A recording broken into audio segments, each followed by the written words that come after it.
getting here, so maybe a little weird as I admit more people to the meeting, but I'm going to go ahead and start with our land acknowledgement. We gather today on the ancestral homelands of the Coast Salish people who've lived in the Salish Sea Basin throughout the San Juan Islands and the North Cascades watershed from time immemorial. Please join me in expressing our deepest respect and gratitude for our Indigenous neighbors, the Lummi Nation and Nooksack Tribe, for their enduring care and protection of our shared lands and waterways. It lets some more people in and then we'll get going. Okay, my name is Terry Bryant. I work at Opportunity Council as the director of the Whatcom Homeless Service Center, and I'm the chair of this group. So thanks everyone for joining, especially our speakers, which I'm really excited about. What I'd like to do, we probably don't have enough time for everybody to do introductions here, but please feel free to introduce yourself in the chat. Include your email if you'd like us to add you to the mailing list for the coalition. Yeah. I'm going to go ahead and get started here. I see Poe. Thanks so much for being here. And I am going to apologize because I don't know how to pronounce your last name. Should I chance it or should I ask you? Go ahead and give it a shot. Okay. Lepai. How'd I do? You did great. You did great. Really? Yeah, the E is actually pronounced E, so it's a Lepai. Lepai. Thank you. Yeah, I'll respond to both. Appreciate it. Thanks for joining us today. You're from the Washington Low-Income Housing Alliance, here to talk about state-level advocacy. It's a really great time to have Poe here. There's a lot of interest in engaging coalitions across the balance of state, and there's some activity happening that we'll want to be abreast of for Advocacy Day coming up in February. So thanks so much for being here. And then our other speaker is Rebecca Quirk, and I'm really excited for that too, because Rebecca can talk about what she's working on locally in terms of advocacy with Tenants Revolt. So let's go ahead and get started if that's okay. Poe, do you mind telling us a little bit more about advocacy and what we can expect from the legislative session? Yeah, thank you so much, Terry, for having me, and hello, everyone. I am Poe Leapai, the advocacy organizer at the Washington Low-Income Housing Alliance. Good to be here with you all. We are gearing up to support a very ambitious and robust agenda this 2023 legislative session at the Housing Alliance. We also have a supportive agenda that's on its way to us that we are planning to support as well. All in all, if I could say just maybe one thing I would like to say is that folks who are impacted come with a special level of expertise, when trying to figure out the formula of things. And so we lean and we center the voices of those directly impacted by unsheltered homelessness and housing insecurity and instability. Sorry about that. And so that's what we do over here at the Housing Alliance, is policy and legislation around affordable housing, tenant protections, as well as homelessness prevention. Thank you. But I did prepare something if you'd like me to just jump right into it and share. I would love that. Awesome. Thank you. Thank you again for this opportunity, y'all. I just introduced myself. I am Poe Leapai, advocacy organizer at the Housing Alliance. I am originally from Compton, California, but the beautiful Pacific Northwest has been my home for over 25 years. I just want to share our mission statement at the Housing Alliance real quick. And there are two parts. The first part is, we change public policy so that people in Washington of all races, ethnicities, abilities, genders, and identities can live in safe, healthy homes that they can afford. Number two, we do this through educating decision makers, organizing and amplifying the voices and priorities of people and communities most impacted by housing instability and homelessness. Today, I would like to focus on my personal lived experience around housing instability and homelessness. I'd also like to share a little bit about policy advocacy through the Housing Alliance and how impacted stories from those experiencing unsheltered homelessness can change the laws of the land. I believe that good health overall begins within a safe and stable home. No home equals unsheltered homelessness. No shelter means you are at the mercy. It's very cold outside. We all need a place to come home to after work. We all need a place to come home to after school. I grew up low income and my family still lives low income today, living off food stamps, food banks, and DSHS medical coverage. I experienced homelessness months after my release from prison in 2005, and I served most of my time at the Monroe Correctional Complex in Monroe, Washington. Upon my release from prison, and despite my 180-degree turnaround in life, I was still met with barriers that were created by false and fear-mongering narratives. The stigma behind those narratives kept me from finding housing and employment, and eventually pushed me into living out of my car for almost a year. While nights were cold during the cold seasons, and much of my money, the little bit I had, went to gas so that I could turn on my car heater at night. Some days were spent visiting food pantries so that I had something to eat. Jobs I was able to acquire were under the table bouncer jobs at nightclubs and mostly on the weekends. But today, my friends, my life is much different. Today, I'm impacted to be impactful. I want to thank you all for the few minutes to share, for those few minutes allowing me to share my roots and my upbringing.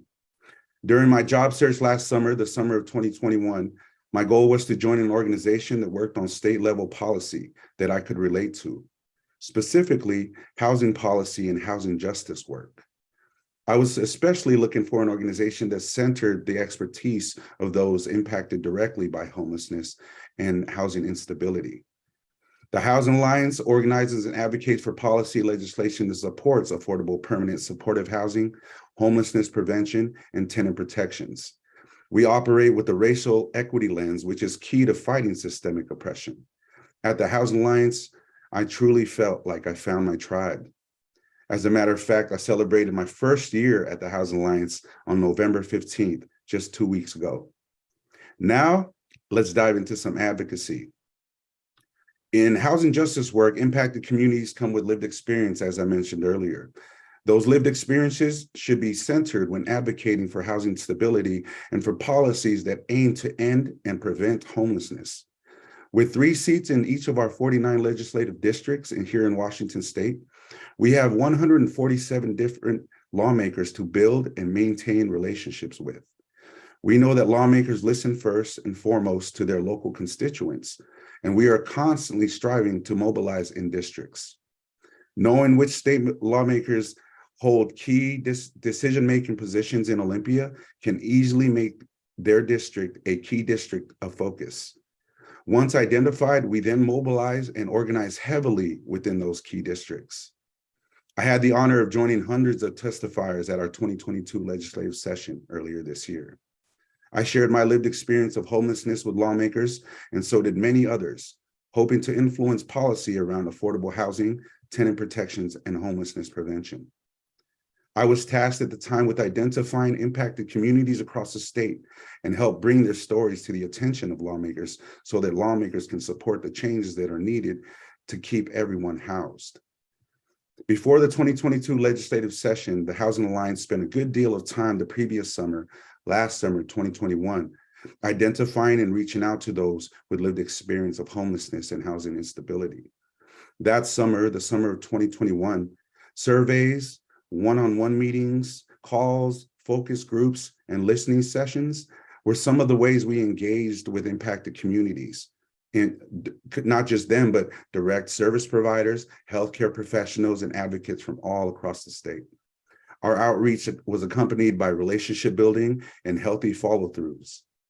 By the time our state's 2022 legislative session rolled around this past January, we had hundreds of testifiers and even more submitted testimonies. Hundreds of phone calls to lawmakers were also made. Thursday, March 10th of 2022 was the last day of the 2022 legislative session, and we celebrated historic investments in affordable homes and homelessness prevention by way of the Housing Trust Fund. This was made possible because stories from impacted communities were centered within our campaign. We encouraged impacted communities and those connected with those communities, like health professionals and frontline direct service providers, to share those stories at session in hopes of educating lawmakers, and it paid off. It's heavier whenever we have to relive the trauma of what we've been through, but it is also empowering when we watch our stories move the needle forward. Role in our success at our legislative session this year. I thank each and every one of them. And now I will share our Housing Alliance 2023 legislative session legislative priorities. Afterwards, I will open up the floor for any questions or thoughts. Here is the link. If you would like, go ahead and feel free to pull up the agenda for the Housing Alliance. Here's the link in the chat. And to be honest with y'all, I won't read every single detail in our agenda, but I will highlight a few. But before I continue, I just want to give you a second to pull that up. Go right ahead, and I will begin now. First, the state should make a significant investment of $400 million in affordable housing to build and preserve permanently and deeply affordable homes. We are asking for the Housing Trust Fund investment of $400 million for the state capital budget. More details in that part right there. We are asking for a new permanent fund source for the Housing Trust Fund. A new permanent fund source for the Housing Trust Fund would ensure significant investments. The state should also authorize new local options to fund affordable housing, such as a new real estate excise tax for affordable housing and operations. The state's operating budget should invest approximately $8 million for Black, Indigenous, and other people of color-led organizations for organizational support and capacity building to address inequitable access to the capital budget. The state should invest in homelessness prevention, cash assistance, and housing and essential needs rental assistance. We are asking them to address the 50% decline in funding for homelessness prevention with general fund dollars. We are also asking that to end the housing and essential needs benefits cliff by extending the SSI pilot statewide and making it permanent. This would allow tenants to get continued rental assistance once they qualify for SSI or SSDI. We ask they change the Aged, Blind, and Disabled, or ABD program, to end the requirement that extremely low-income disabled people pay back the benefit.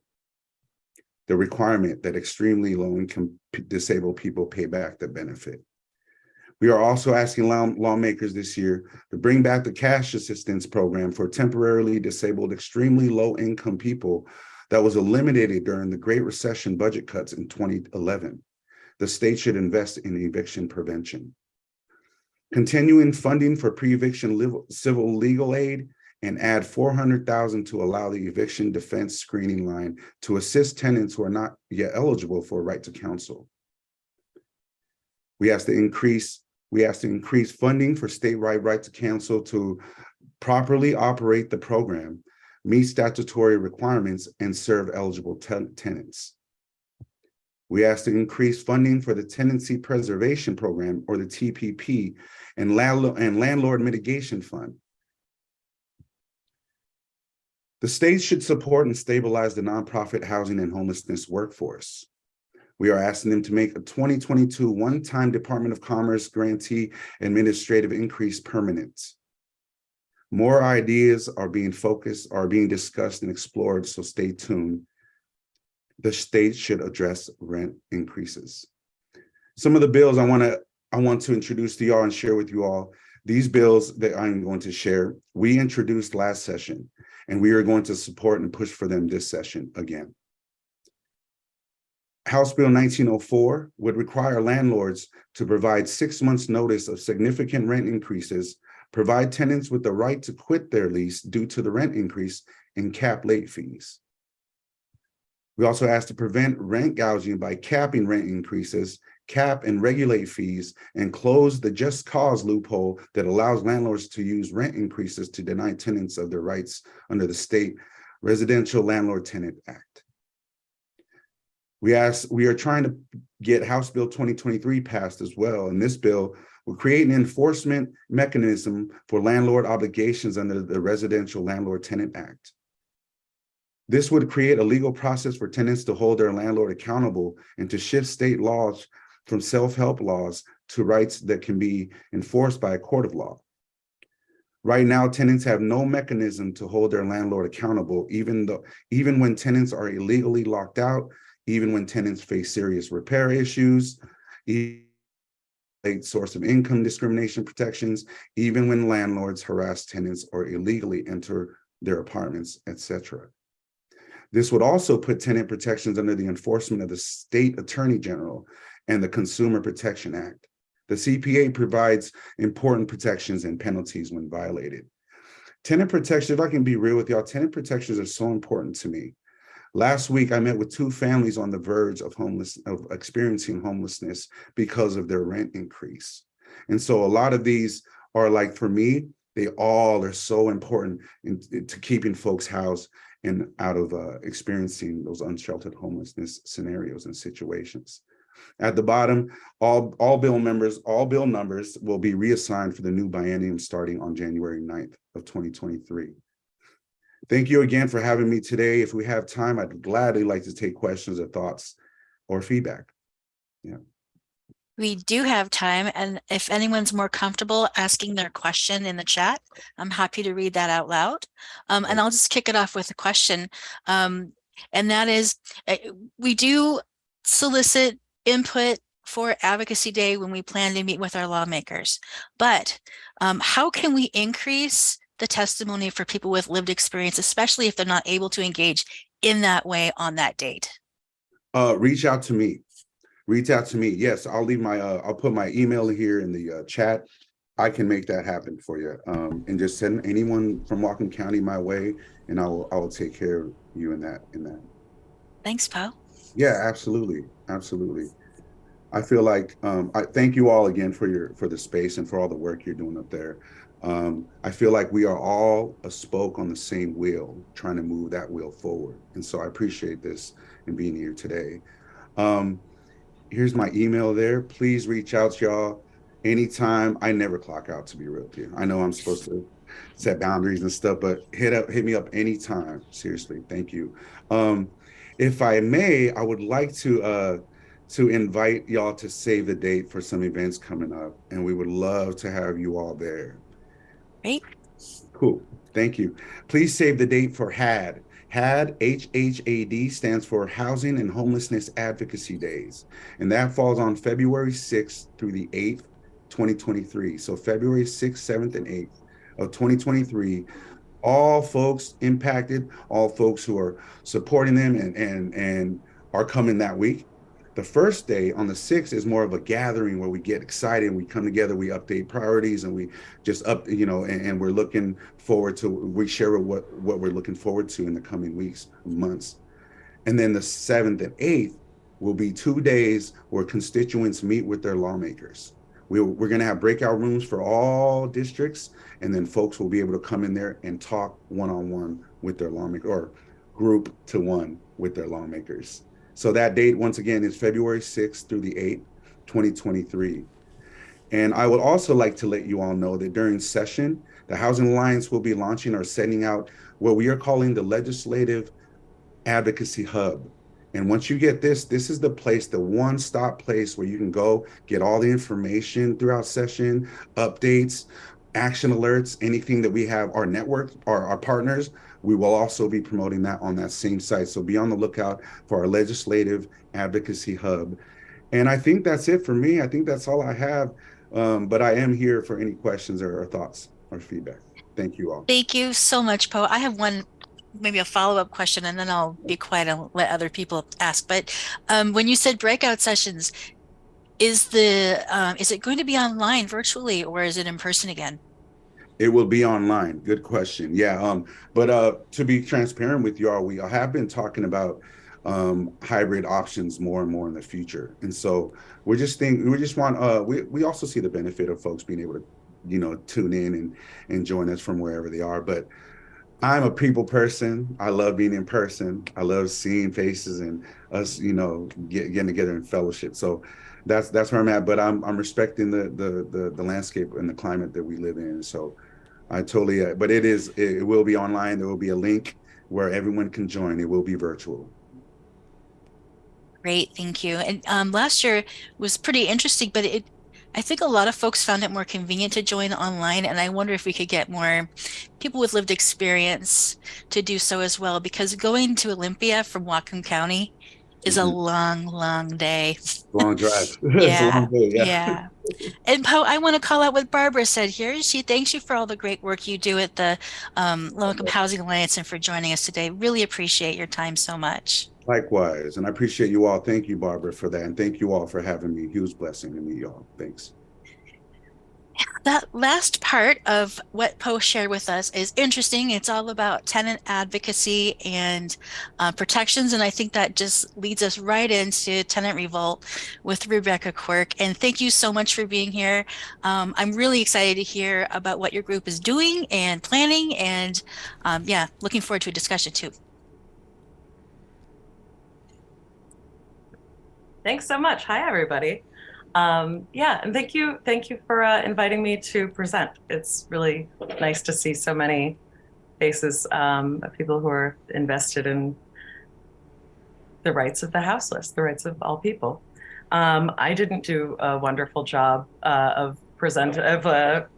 doing a big script, so I'll just leave a little bit more room for questions, and hopefully there are questions. So. I'm new to Whatcom County. My name's Rebecca Quirk. I'm the Chief Enforcement Officer of Tenants Revolt against white collar crime. So I'm new to Whatcom County. I moved to Bellingham a year ago. I've rented all over the country for the last 20 years. So I'm a renter. I'm also a landlord. And I've never experienced such bold and widespread abuses of renters anywhere that I've lived and through the duration of my rental history as I've experienced in Bellingham. Last winter, I experienced living without heat in my landmark rental. In the summer, I met the mother of a young woman who came to Bellingham to live in her first rental, and that property was not up to code. And it had faulty wiring and it burned down, killing her two cats, destroying everything that she owned. And hearing this story, I was absolutely heartbroken for her. And as a person who's experienced devastation at the hands of landlord negligence, I was compelled to take action. I was already doing something about the fact that Landmark refused to make rent concessions in my situation, even though my house was so cold that the pipes froze and burst. And their insistence on their margins being protected instead of the house being safe to inhabit was horrifying. But the more that I talked to people about it, the more obvious it was that there's a real disconnection in Whatcom County between the people who own the properties and the people who actually live here. More than 55% of Bellingham are renters. And the techniques that are being used to quiet the renters, to have them living in squalor, paying exorbitant amounts for that, is just unconscionable.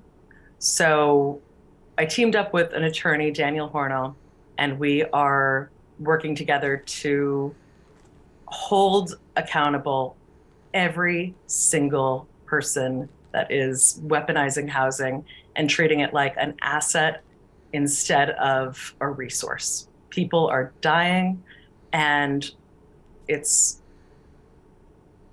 so far beyond anything that I've seen. It still just shocks me every day. And every renter that I talk to, I'm hearing the same sentiments over and over, that they feel completely lost. They feel vulnerable. They feel like they're just scraps away from being made homeless. And they're doing everything they can to appease their landlords, their property management companies, and there's just been no accountability. So we are using the only language they understand, and that's dollars. And we want all of the dollars that have been illegally charged to renters. We want people made whole. We want everyone to feel confident asserting their rights as renters and to know that the community does support them, because a community who are being protected and who can live safely and securely, who can plant a garden and enjoy the fruits of their labor, that's really important for absolutely everyone in the community. And people being threaded in and investing is a win for everyone. So that's what we're about. And yeah, anyone with questions, I'd love to hear them if possible. But yeah, that's all I got. Thank you, Rebecca. I want to start with a question, and that's, well, I want to tell you that I'm really impressed with the momentum you have. You don't slow down. So I feel like what you're doing is something that's sustainable, and I'm looking forward to seeing how that unfolds. And I wanted to ask you a little bit about what you're doing for outreach. We talked about that recently, just a little bit with regards to a couple specific complexes, but I just want to hear a little bit more about that. When you say outreach, you mean like reaching out to tenants, like initially? Yeah, making sure people know what you're doing and how Mhm. to connect. And I also want to read a question from Lydia Place, case managers. What action steps are you taking to execute this amazing vision? Litigation, litigation, litigation. So it's really the only thing that these people are really seem attached to, because it's their wallets. And um, the steps that we're taking are, we're talking to, we have about 400 people signed up right now for the action that want to litigate. And so with that, so to answer your question, Terry, I'm doing great. I stand by my choppiness. Thanks everybody for bearing with me. Um, we're not doing much outreach. The only time that we like go out and door knock is when we speak to people with, like, in specific complexes that are dealing with treacherous abuses, that are being poisoned by mold, that are people living with disabilities that don't have accessibility. It's all over the board. There's just so much. Uh, there's just such boldness by these property owners and property management companies. So that's really the only time that we've reached out so far. When people they go to our website, tenantsrevolt.org, and there's a sign up uh, sheet, a Google form to fill out to be part of the mass action lawsuits, where people describe what they've been experiencing, and then we get in touch with them and we say, okay, now reach out to every single person in your phone that lives in Bellingham, homeowner, renter, put things on social media. We have a couple of folks that are running our social media that just kind of took over, and they have a combined following between the two of them of over 1 million people on TikTok. So we're definitely like going far and wide. It's funny because people like see a singularity, because I'm just like one person that's like has the only face and house that doesn't have to be anonymous. And there are hundreds of people involved in this, and everyone's laying low because they are vulnerable, because we don't want them unhoused. The issues that we're seeing with homelessness is so serious, and it's really challenging to not be part of that more actively. But I feel like we need to stop the bleeding. We need to like make sure that people feel confident and secure in their homes, because that's really the only point when they can offer help to folks that are unhoused. When we're desperately trying to stay in our place, it's hard to share. I hope that answered your question. Yes, Lydia. thank Okay. you. Lucy had an observation she's sharing, and that I've heard this since I moved here in 2000. Multiple people in Bellingham, including Lucy, experience continual illness due to mold exposure in rental properties. Are you Mhm. hearing a lot of that from participants? So many participants, so many. Lucy, I'm so sorry to hear that. Mold poisoning is a very serious issue, and it's something that we are pursuing. Legislation is a the legislation around that is really problematic. A lot of legislation around renting is really problematic right now. Um, the the the thing with mold, proving it, having access to the testing that is admissible in court is a challenge. So part of part of the efforts that we're making that I can share is fixing the very fractured system that's in place with the city and with the county. So I was reaching out to different organizations to get mold testing done in units where people had flooding, all of their carpet was saturated with water, and the complex's solution, and this was in low cost housing. P.S. Everyone in low cost housing in the county is on a month to month lease after their first year. So there are people on month to month leases that have been living in places for 2 decades or more. It's unconscionable. And I don't know why that feels okay. But with the mold, we were reaching out to different organizations and trying to find someone who could offer that. The Northwest Clean Air Washington, who was recommended to me by Terry, and then they said, "Oh, you should reach out to Opportunity Council," and then they said, "Oh, well, maybe the health department," and the funding has been pulled. And it's an interesting point, Lucy, because it's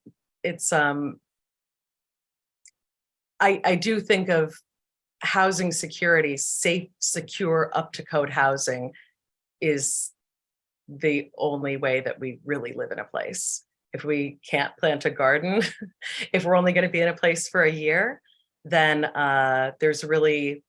that's not a home. That's a place that we're staying. The fact that these companies make more money having people move out after a year than they do having people stay is horrific. You know, we're playing musical chairs with like really vile conditions. And so we are working on the mold, and we do have avenues that we're pursuing to build cases around that. And if you haven't filled out a form yet, Lucy, please do. I will. Yeah, I wanted to bring up another thing with that too, is with mold exposure, you can become severely disabled. I mean, I'm lucky. I only have a few issues that came out of it, but I know people who are at this point cannot be exposed to any amount of mold, cannot go into thrift stores, have trouble getting housing now because any risk of mold, it will completely devastate their lives. And it's like there's no accountability, there's no paying back of that. And then it just gets worse and worse and worse of housing insecurity. Yeah, it's cumulative, right? That's it's so serious. And part of what part of what we need to do collectively is come at this from so many different angles.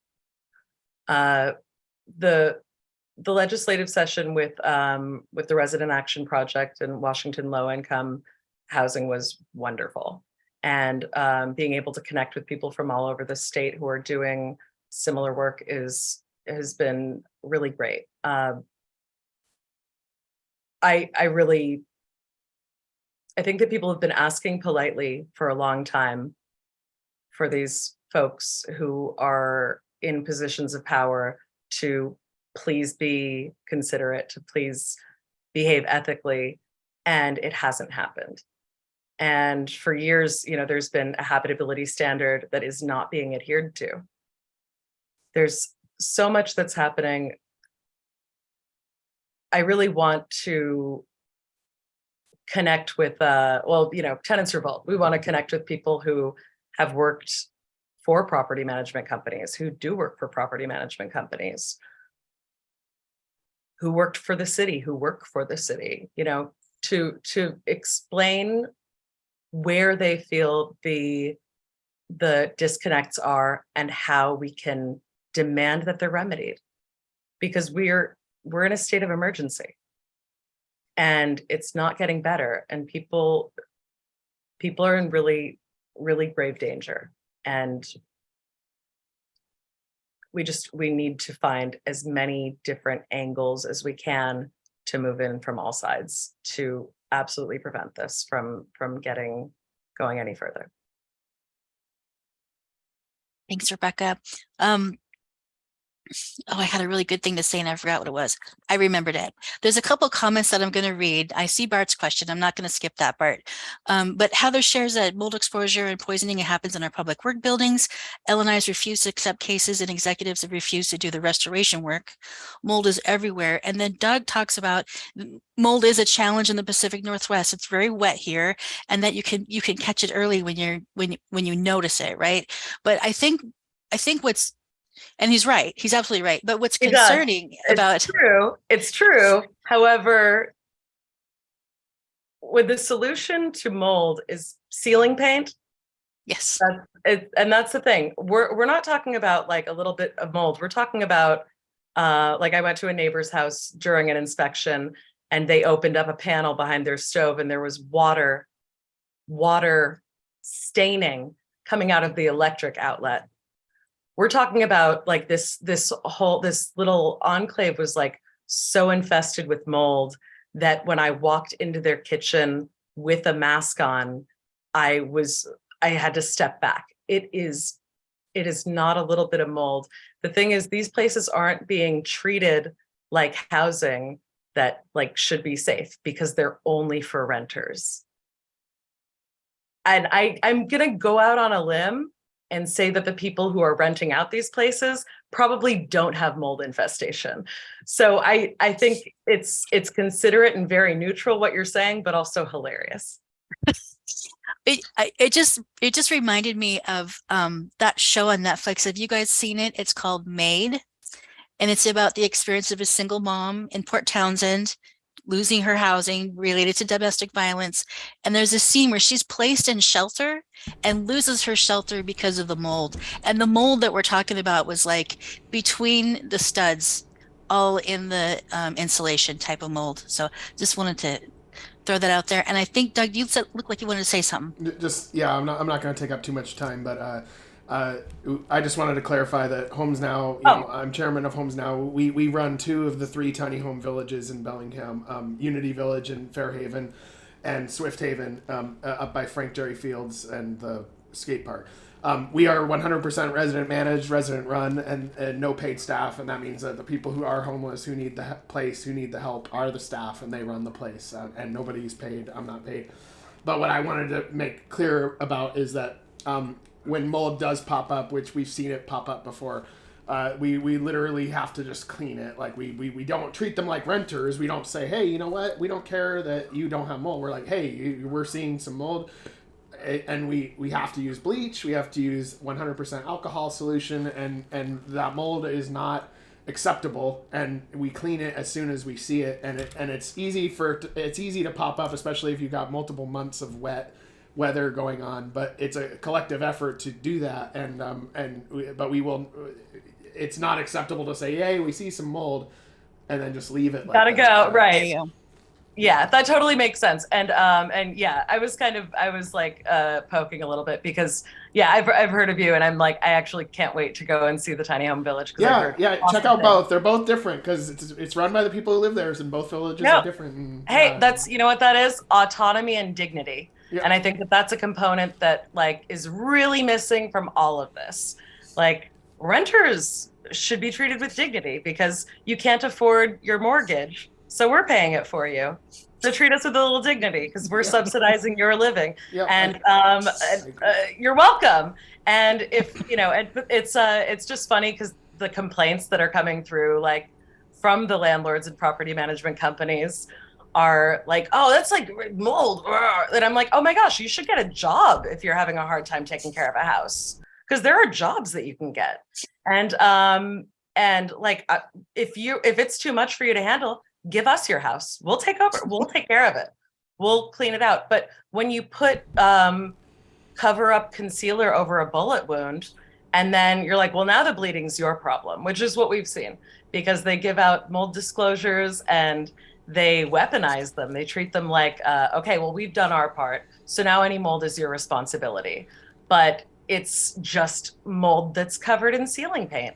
So of course it's not going to be able to be remedied. And you're right, like Doug, when you've got a situation that you can like handle on your own, when you have like the money to do it, the understanding, and it's your own place, like, yeah, you just do it. You just take care of it yourself. This is just like so many years of neglect, because like the house that I rent, I don't know if anyone's seen the sign on the road, but that's where I live. And the Tenants Revolt house. But it's when this place has been rented out since the 70s, and it's been neglected since then. This is not a home. This hasn't been a home for a long time. This is just a shell of a place where, a peasant renter can live for very high rent. The walls are paper mache. And after a number of years of this, after many years of this, it's really ingrained, and it's not. And also, too, even if you were willing to, as a tenant, be like, look, I will do this, I will take care of this, and sometimes there is a tenant that's willing to do that. You're not technically allowed to. If you do, you might be legally in trouble for altering the wall or doing what you need to do to fix it. And yeah, I get that. And I'm just glad we don't have that issue, but I'm just letting you know that, yeah, it pops up, it's regular, but like, and mold is serious. People can get very sick from mold, and it has to be dealt with, and we deal with it, and just letting you know. So. Yeah, respect. It's kind of like if a person's like from Norway or Alaska, and they're like, oh yeah, well, it's just how it works. If you live in Florida, then you're gonna get, skin cancer. And it's like, well, no, like you put sunblock on. They're like, yeah, but that's like really hard. It's like you adapt to the climate that you live in. You adapt to the place where you live. And if people own a house in Washington, you better know what the climate's like. Or, there are jobs. People can get jobs too. They don't want a landlord.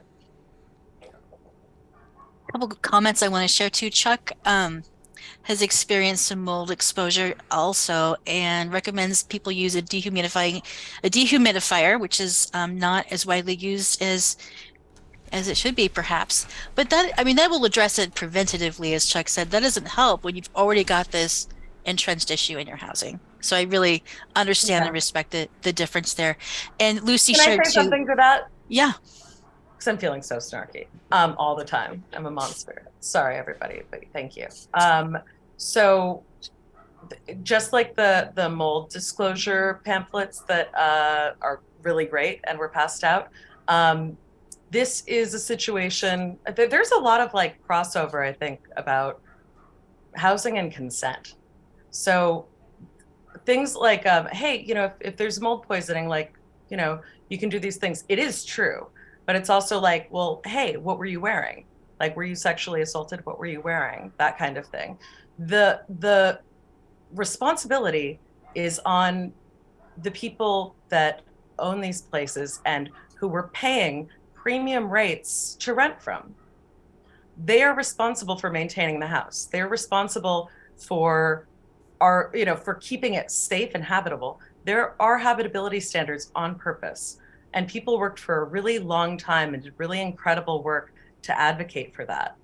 And probably some people here, it's like, it took so much work, and then the houses aren't being inspected. And the city inspectors have been in and out of my house since December. And they found 10 violations to the International Building Code of 2018, I believe. And it's like the lowest standard, much, much lower and the standards that are supposed to be adhered to with the inspections that are happening every year, supposedly. And the place that I live in had 10 violations to that. So this place wasn't legally able to be rented out. And I was paying $1,500 or something a month to live in a place that didn't have heat, you know, that was like just squalor.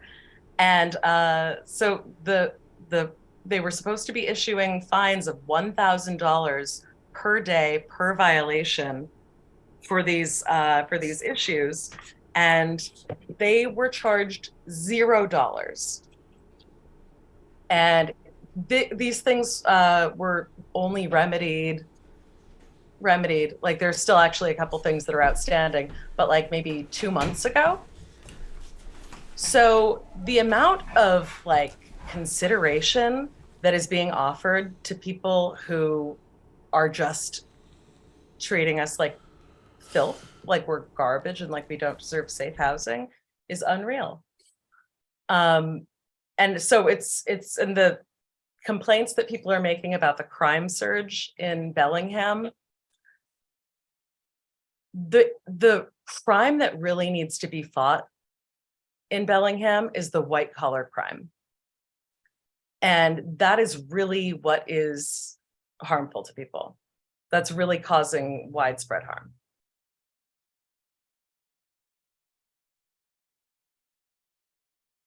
I want to share Lucy's comment too, that she's frustrated when the landlord blames the tenant for mold. So they expect her to spend the money to superheat her house to slow down the infestation that existed when she moved in.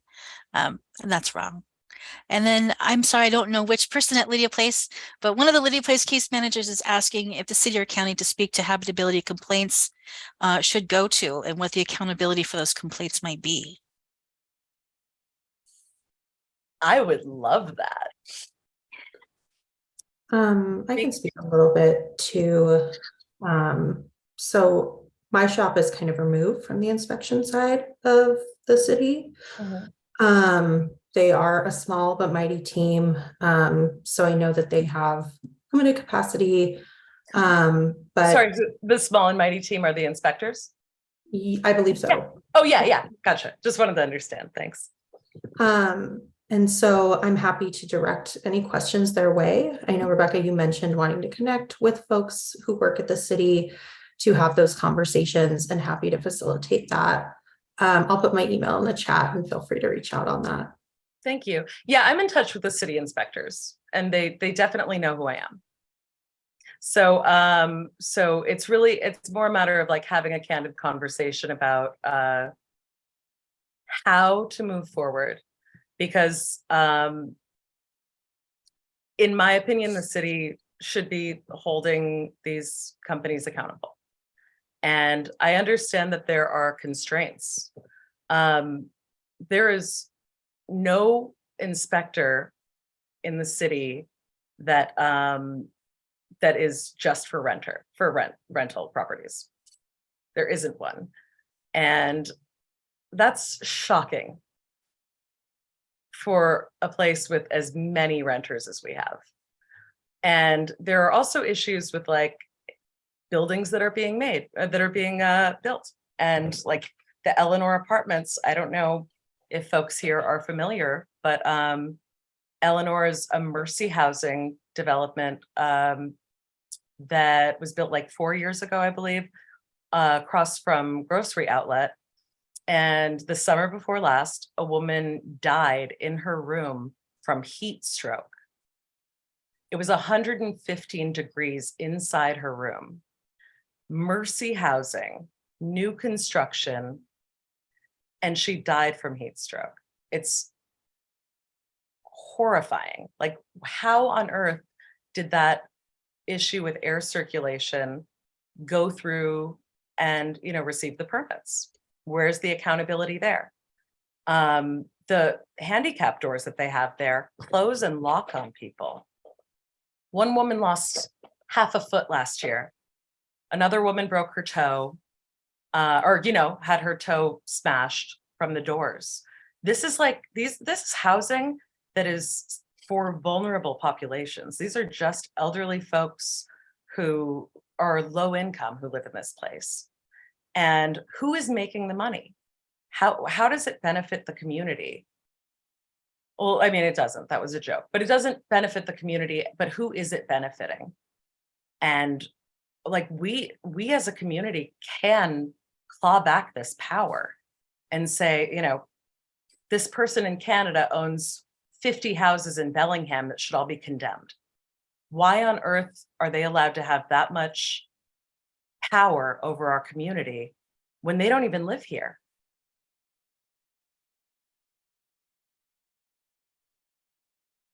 I'm going to share a little bit more from the chat. So Lydia Place staff was thinking about, how to support their clients that are in housing and our tenants. And Chris from the health department suggests that folks reach out to civil aid or services like Northwest Justice Project or law advocates if there's a violation of the Landlord Tenant Act. Just so you know, they reach out to us if it's mold. Oh, sorry, not mold. Just kidding. And he's wondering, Rebecca, if you have a relationship with those agencies or have feedback regarding the result of their work for low-income tenants. Northwest Justice Project. Hi, Chris.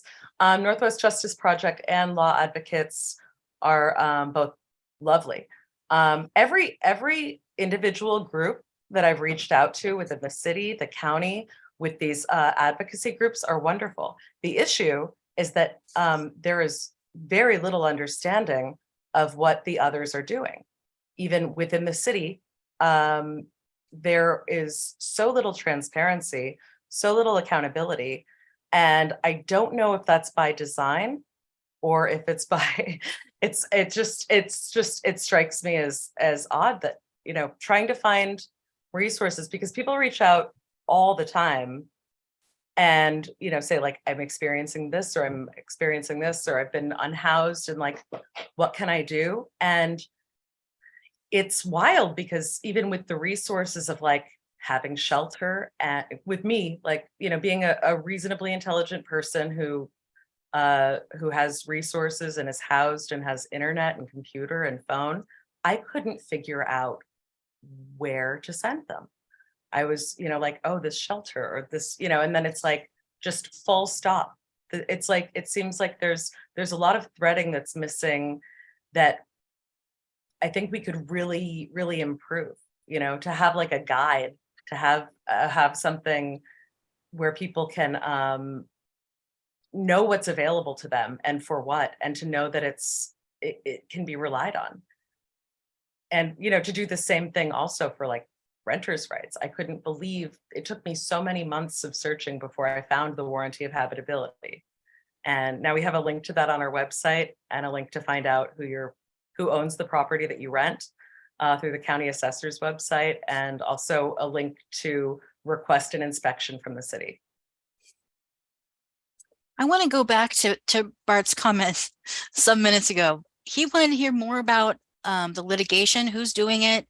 And I'm curious about how that process is happening as well. Yeah. Daniel Hornell with Palace Law is our attorney. We're also going to be collaborating and working in coalition with the law firm in Seattle that has spearheaded the class action lawsuit against artificial rent inflation. So I had a meeting with them today and another one, last Monday. So we're working hand in hand with them because the data that's been sent to us is going to be really beneficial for supporting that case. And a lot of the companies that they're going after, we also have in Bellingham. They go by different names, but they're all the same. Was there another question that I forgot? I don't think so. Bart, did that answer your question? Is Bart here? He had to leave. I'll have to tell him about that answer. And the litigation, right? Yeah, about the litigation. So that is a little bit closer to the vest.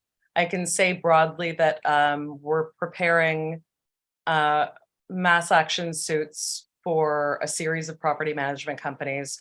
We also have class action suits that are being architected. And I think the first one is nearly ready to be filed.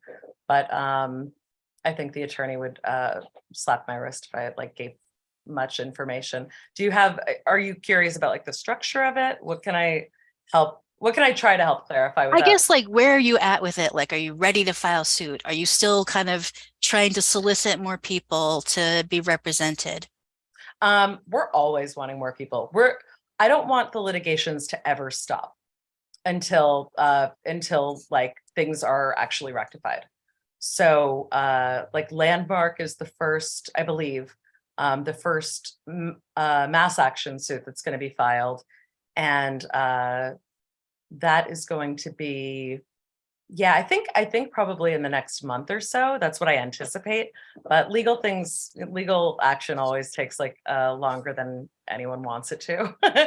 But it's, yeah, I don't have like a firm date of when that's planning on coming through. We're also having people, filling out forms for round 2 of Landmark already. So it's this is just going to be like kind of a rotating thing, and it's going to be based on like the level of evidence that we have, the number of people that are complaining. If we have 30 people in one apartment complex, then that's a little bit easier to show the threading of abuses than 30 separate houses with roommates kind of thing. So it's just a matter of like how we can be the most effective and ferocious. So that helps me to know. I guess I had it in my head it was just a one and done type of plan, but this is a strategy and a process you're looking at. Oh yeah.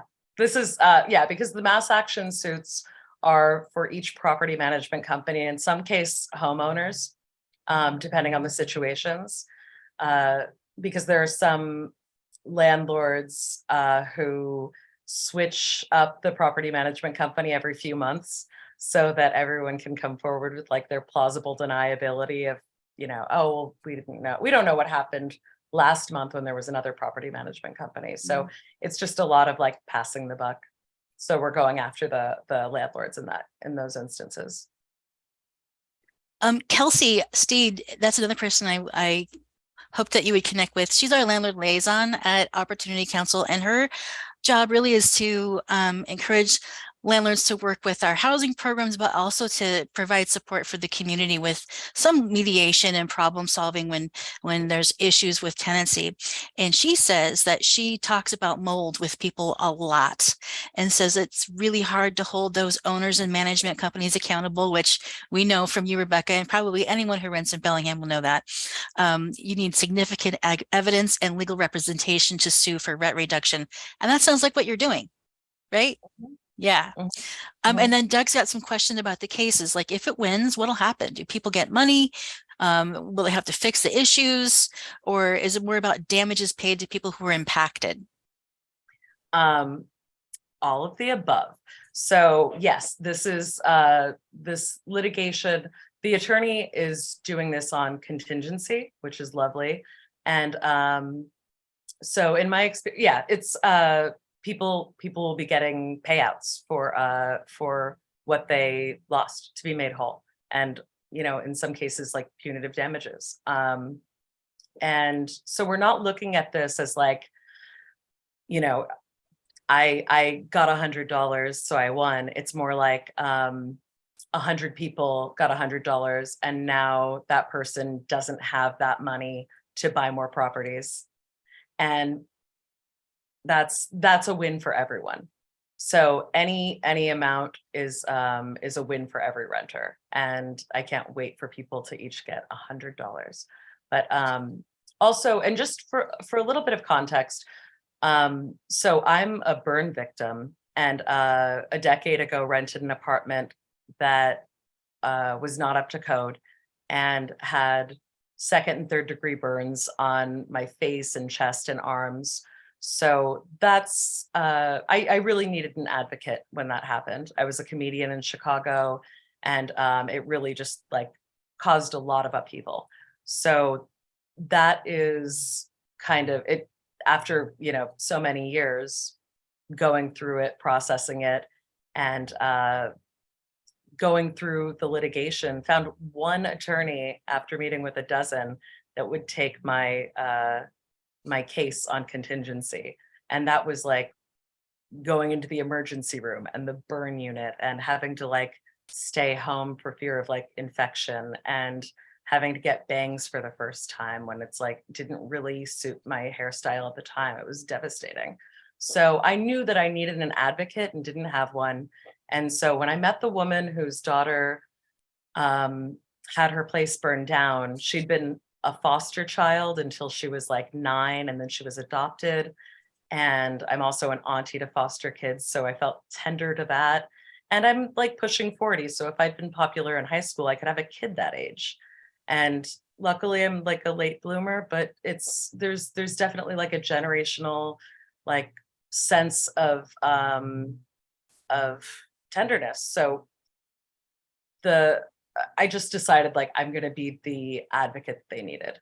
But in that case, I didn't have the advocacy. I settled for like less than my medical bills, and but was just wanted to have it over. So a lot of people that I'm talking to who have the most serious issues are like, I just can't.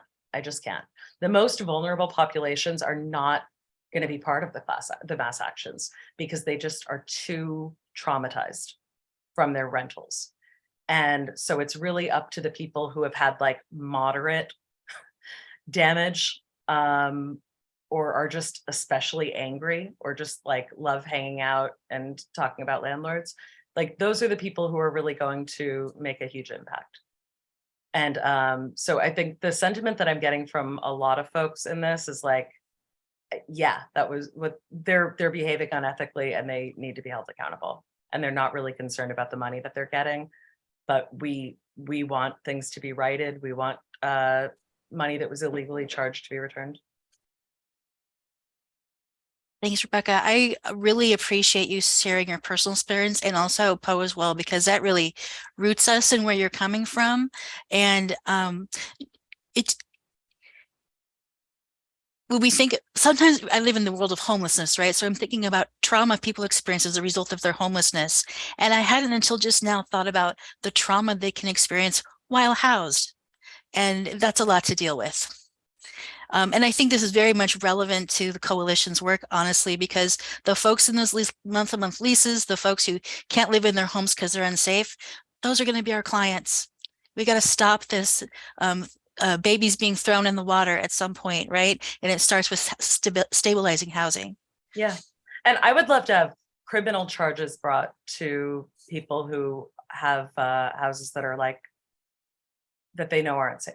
When they're not inspecting as they should be, or they're just being really flippant about repairs that need to be done. I want criminal charges brought against those folks. Like, that's what I want.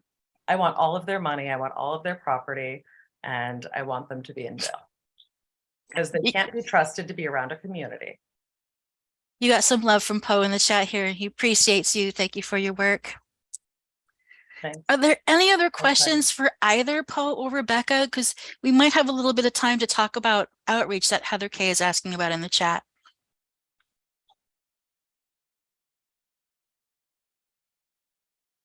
And also, I'm sorry, I didn't mean to monopolize and be long-winded.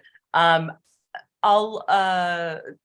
contact info is on the website, but I'll also put it here. You're welcome to email tenantsrevolt@gmail.com and visit the website and check it out. And I'd love to continue conversations with anyone who's curious or has ideas. This is a radically adaptive action, and we have our strategy and our course that we're absolutely taking until it's replaced with something better.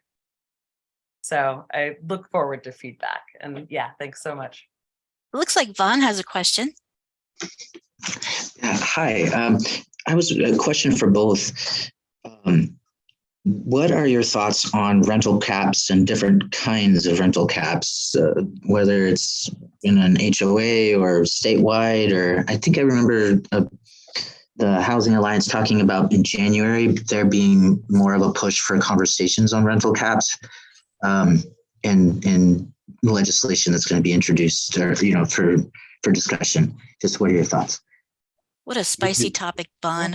Yeah, I would like to add something. This is Chance with Lydia Place. It's really about that law, RCW 3521-830, that basically makes it illegal in Washington State for us to have rent caps. That has to be repealed, and we should definitely work on that if we can.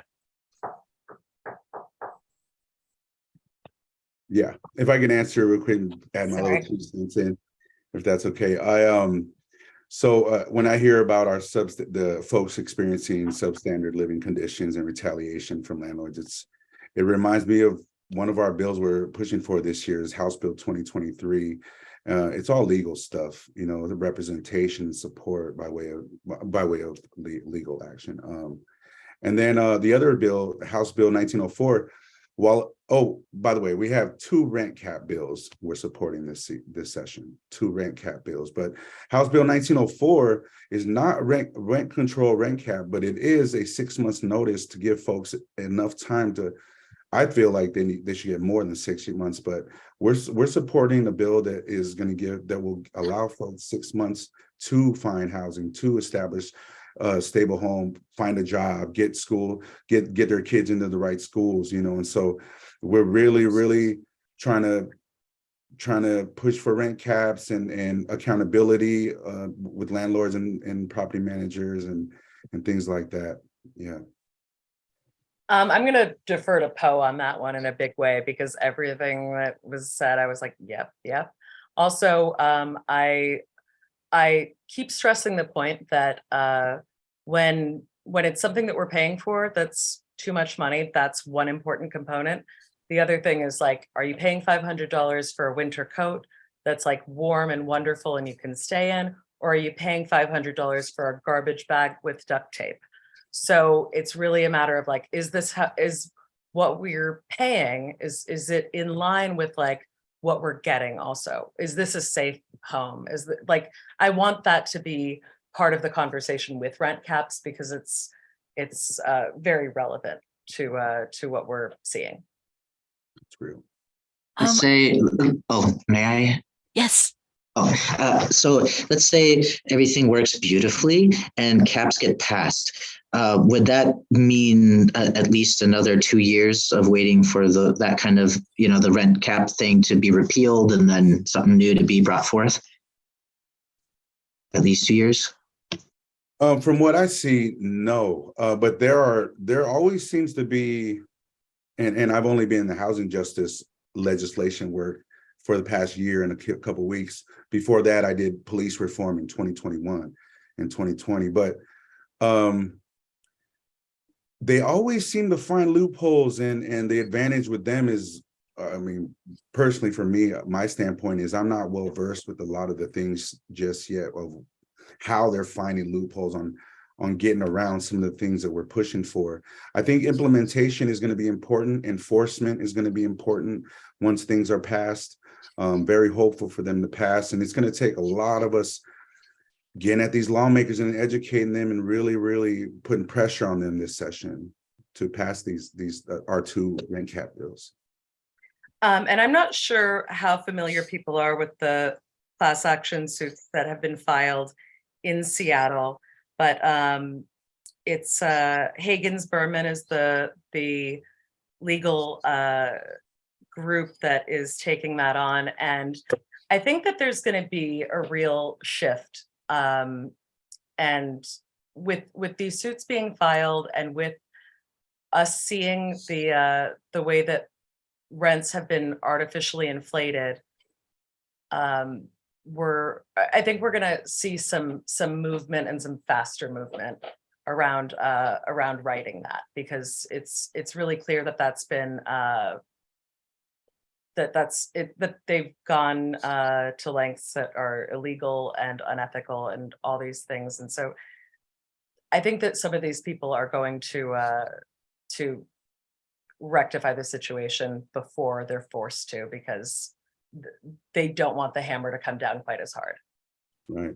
And to add to that, I met with a couple lawmakers yesterday, and they're telling us at the Housing Alliance that housing and legislation around homelessness prevention are at the top of the list with lawmakers this session. So it's a real prime time, I think, for us to really take advantage of this, the momentum, and just give it to them. These two bills I introduced today, they just didn't pass last session, and we're really optimistic and hopeful this session. We know where we may have come up short, and we know where we need to, level up on some of the advocacy and organizing we're doing, but we're really hopeful for rent caps and all these other bills that we are pushing for, and funding to be a success by March, by the end of session. I want to add to that I think the resident project is interested in this topic. And I know there is a lot of effort to start a chapter in Whatcom County. I don't know if you all were able to meet with Dula Rahima when she hosted a summit. I'm unfortunately not able to be there, but if anyone wants to get involved with the Resident Action Project in terms of advocating for rent control, I'm happy to make that contact with Dula Rahima, who's trying to organize that chapter. And if you want me to, just put your email in the chat and I'll email her. Okay, any other questions before we move on? I think I just have a few moments to talk about Heather Kay's question. She has some questions about outreach that's happening in the county. And Joe is still here, good. So the outreach that is going on there's a whole lot of it, honestly. There's mental health providers that are doing outreach. There's Grace and Lead doing outreach. There's Lake Whatcom Center is doing outreach. There's a lot of different groups who do outreach. So I can speak to the HOT team. And I know that means Homeless Outreach Team. Sorry, the HOT team is what it is. We've got 6 members. We are short 2 right now, but we have selected folks and are going to be onboarding shortly, plus their manager. And they've been pretty much restricted to the city due to funding for a long time, with some exceptions. We have some funding that allows us to serve veterans in the county. We have some funding that allows us to serve folks who might need supports with opiate substance use disorder. But just recently, and this is something I'm really stoked about, my boss, Greg Winter, was able to obtain some funding from Commerce that allows us to go into rural areas and really try to reach, in particular, those BIPOC communities that we're not well connected to. So that funding is limited, but it expands our reach somewhat. So that's what the HOT team can do. They work Monday through Friday from 5 when we're fully staffed up. It's from 7 a.m. to 5, and then Tuesday, Wednesday, Thursday, when we're all staffed up, it's into the evening about 7 o'clock. And I'm hoping, Joe, and I'm so sorry to call you out like this, that you wouldn't mind talking about other groups, because I know you convene that great kind of summit with outreach groups a few times, and everyone's said such great things about that. Well, so there's also, thinking of mental health. So Lake Whatcom Center has the HEART team, the HEART program. They primarily focus on people who are enrolled in Lake Whatcom Center, mental health services. And then there is a crisis outreach program that's not specific with Compass Health, that's not specifically focused on, housing or homelessness as such. And then the team I work on, CORES, Lucy, who spoke earlier, she's on the team too, and I'm not sure if Hadrian's here or not, but the 3 of us make up that program, and it's like an outreach program for people who are housed or unhoused or unstably housed, who also have mental health concerns. And you mentioned Grace and Lead, and I know that it was Chris, I think, who put in their Bridge to Services that Lorelei is involved with, and some others. And let's see, who else was I'm trying to think. Oh, Northwest Youth Services also has an outreach program. I know they had some staff changes, so I haven't really been in touch with them. And that's what comes to mind. I don't know if there are others that other people are thinking of. Yeah, the Lighthouse, right? The Lighthouse Mission has, Adam, he's on here somewhere. He used to be involved with that. And Kelsey, I don't know if she's here, is doing that, and I guess they're looking for somebody for a partner for Kelsey to continue that work. So I hope that informs you a bit, Heather, in terms of things. If you want, Heather, I can give you, I'll put my number in the chat there. And I don't work Friday, so that's tomorrow. So, but you know, if you wanted to call me next week or something, that would be cool. You know, if you had a question that I might answer. Thanks so much for that, Joe. Thank you, Joe. Sure, put it in, leave the chat on at the end. And Chris, I want to thank you and Beck. There's really a difference this year. And if somehow the information that Joe is sharing can get on the Whatcom Health Department page, where we can have a bit more information on outreach sheltering in place, because that's been a big gap. Thank you. Thanks, Heather. I think I'm going to go ahead and switch into updates because we're getting a little bit close on time here. Katie, do you mind doing an update for the city? Thank you, Poe and Rebecca, for this really insightful discussion. I really appreciate learning more from all of you. I only have a couple updates today. The first is about the NOFAs. So it's that time of year when we at the City of Bellingham release our Notice of Funding Availability Opportunities, or NOFAs for short, which provide community partners an opportunity to apply for funding across a variety of different projects and programs.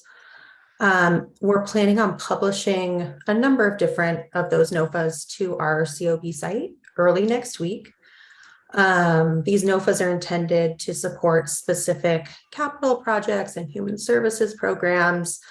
The categories that we plan to publish include funding opportunities for rental housing production, so mostly multifamily rental projects. We also have a preservation NOFA going up, which includes, in addition to multifamily rental projects, it also includes transitional housing and emergency shelter. We also have a community facilities and improvement NOFAs, which includes the capital costs for multiple types of nonprofit run community services, such as childcare, food, shelter, other resources. In addition, we also have our housing and human services NOFA opportunity going live. This is a category that doesn't necessarily support capital projects, but it's awarded on a 2-year cycle. And it's intended to support social service programs, serving specific populations. In addition to these opportunities, we're also going to be publishing an invitation to submit a letter of interest for a program specifically designed to provide prevention and diversion services to vulnerable households in the community. I'll post a link in the chat to the place on the website where we'll be publishing these, but I wanted to give everyone here heads up, also give a rough sense of timeline, that these opportunities are going to be published early next week. And we're going to ask and require that any application returned to us be returned by January 30th. So if there's any questions on any of this, please feel free to reach out and let me know. Also, please feel free to put your email in the chat if you're interested in receiving an email about these NOFA opportunities. Happy to kind of follow up when we follow up with all of our providers with more information. So I'll put that in the chat, but the next update I wanted to briefly discuss is also the severe weather day use warming center we have planned here at the city. I know we kind of discussed this program a little bit broad strokes at our last full coalition meeting in October. And I know we've talked about it in the steering committee since then, but I don't think we've discussed it as a group now that the plans are a little more solidified. So I just wanted to kind of talk about it briefly here. Also, now that we're fully into the winter season, just want to share more program details with this group. So the top line details are the city is going to be funding a day use warming center, which is going to run out of the downtown library in the lecture room when the program is placed into service. The program is going to be operated by Road to Home, a community provider who also is going to be operating the county's overnight severe weather shelter, which is funded by the county, but also has been in operation the past week or so. The day use center is only going to be placed into service in the event of a severe weather emergency. And if you're curious kind of what the criteria for that activation is, I can put a link in the chat to the County Health Department's winter shelter site, which is where folks can find that specific criteria outlined. When placed into service, the day use warming center's hours will be 9:30 a.m. to 5:30 p.m. and intake is going to take place on site. So yeah, I'll put that info in the chat. Feel free to reach out if there's any questions on that. And that's all I've got for city updates today. Thanks, folks. Thanks, Katie. Anyone have a question for Katie? Seeing none? Okay. I'm not sure whether Chris or Barbara wants to do an update for the county, but one of you maybe, please. Yeah, I'll get started. A lot of what I was going to say ended up coming out already. Thank you, Katie, and thank you, prompts in the chat. The severe winter shelter, I think, is probably the thing that people are most interested in, the most urgent right now. It has been open for the last several days. It's likely going to be open for the next several days. We've committed to 2 more at this time, but it's quite likely that'll go for longer. It's been utilized well, maybe too well. I think they had close to 60 folks there the last couple of nights. Excuse me. Tonight is going to be the first night that the Christ the King and Lighthouse operated shelter is going to be opening up the old drop-in center down in F and Holly. So we're hopeful that that's going to take a big load off of the civic structure. As I pointed out, there's a lot of folks that don't like going into big crowded spaces. I think there's really no other way to call that shelter or anything other than a big crowded space with 60 folks in it. So with people balanced out, we're hopeful it's a more inviting environment. We'll see how that goes as far as where people will choose to go and where they prefer to be. But there is a new option coming on tonight. There's also the shelter up in Ferndale. Ferndale Community Services has been operating that. They are looking for more volunteers. The more volunteers they can get committed and trained, excuse me, the more they can open. That's a big limiting factor for them, is just having the staff to keep that operating. So if anyone's interested in volunteering, there's a link on the health department's website, which is in the chat a couple times already. Check that out and have a look. Excuse me. Lastly, Northwest Youth Services is working to put together something for a young adult shelter serving 18 to 24. They are in the planning stages of that as well. They've got some logistical hurdles they'll try to climb over. One of those is also having volunteers to help support that. So if folks are interested in working with that demographic, or maybe are interested in going up to Ferndale to help out with that project, Northwest Youth Services is probably going to be another option here. Let me know if that's something you're interested in. I'll get you in touch with their staff. I don't want to get into too many of these details. 2023, as far as health department services, is probably not going to be too different than 2022. We are adding a new staff member early next year who's going to have a more focus on affordable housing development. So we are happy to get that expertise in-house to look to bring on more affordable rentals, affordable home ownership opportunities, potentially more shelters and other resources like that. So expect us to do a little bit more work outside of the direct service field, or partnership with agencies that provide direct services as we move into 2023 and hopefully beyond that as well. Looking at the time, I think I'll stop yapping. Barbara, please add anything that I left off, and then happy to take questions as well. Sounded good, Chris.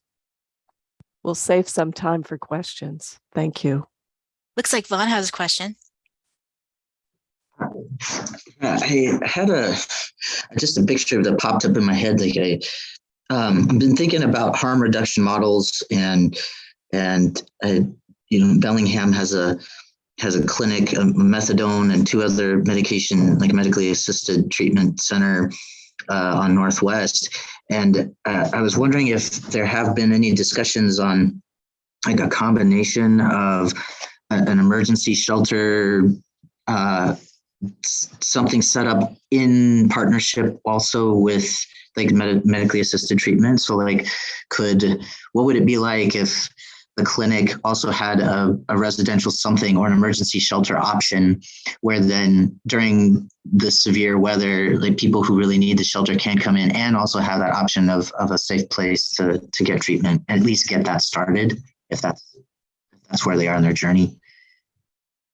I think that's a smart That's idea. a great idea. There is some stuff sort of like that. I don't know a ton about it. A lot of that's kind of more in the behavioral health field, but there is the new recovery house on Girard Street, which offers shelter for people in recovery. I know Lifeline Connections, I don't know if anyone is here today, but they've picked up a grant to do some housing assistance for people going through treatment there. So those things do get paired together.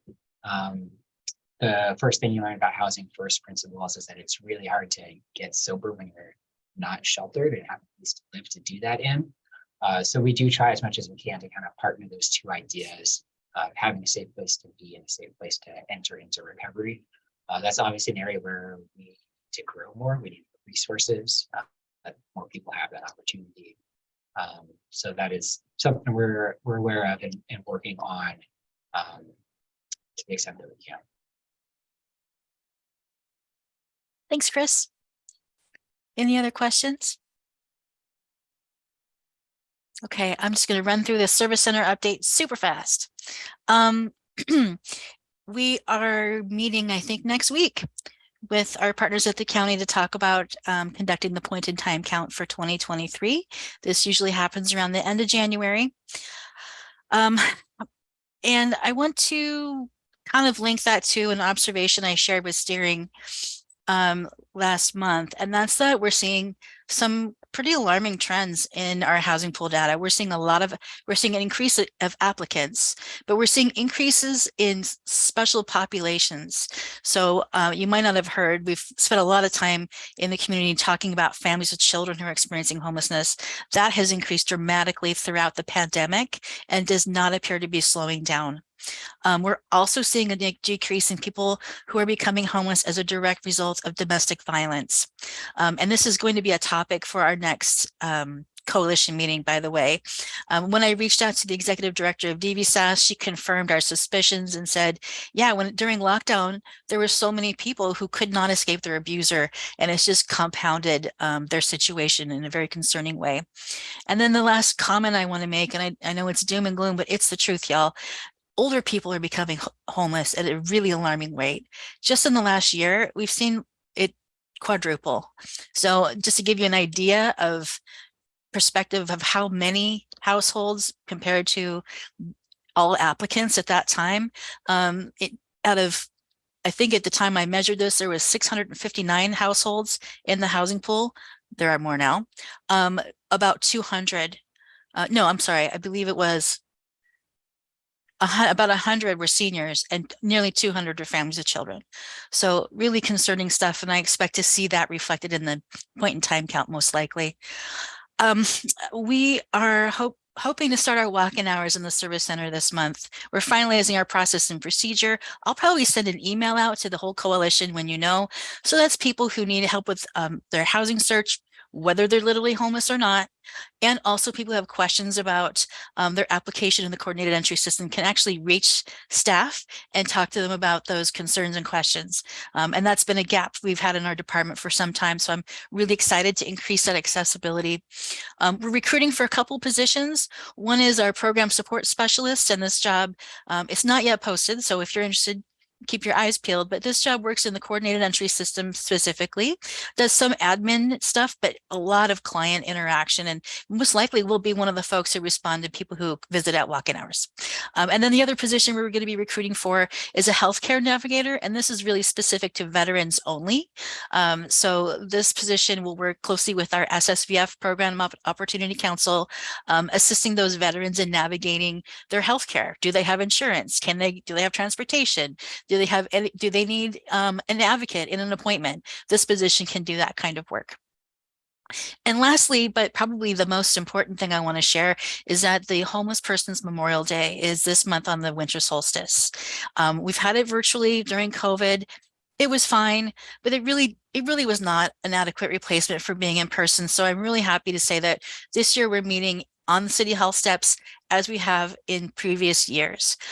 So please attend. I would love to see everyone there and help us recognize and honor the people we have lost this year as a result of their homelessness. It's at 5:30 on the 21st, front steps of City Hall. We'll have Councilmember Anderson. She'll be there reading a proclamation. And then members of our homeless outreach team will be reading out the names of those that we've lost. And if you have anyone you want to make sure that we are recognizing, please email, I'm just going to say email me. Let's see, what is the best way to do this? I think you can email me at Terry, TERI_BRYANT at whatcomhc.org, and I'll make sure they get on the list. Put it in the chat right now. Would it be helpful if I did a quick email to the coalition to solicit names? We cannot collect names by email. You have to call us because it's a confidentiality issue, but Barbara's nodding. Okay, I'll do that too. I'll solicit names with a big email to the whole coalition. I know we're over time. It's 5:02.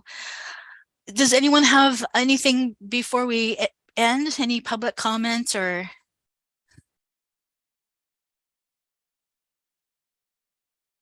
No. Thank you so much, everybody, for being here. I thought it was a really interesting conversation. And at one point we had over 50 attendees, so I think that might be a record. Thanks so much, everybody, and have a great night. Thank you, Terry. Thanks, Terry. Bye-bye. Thanks, Terry.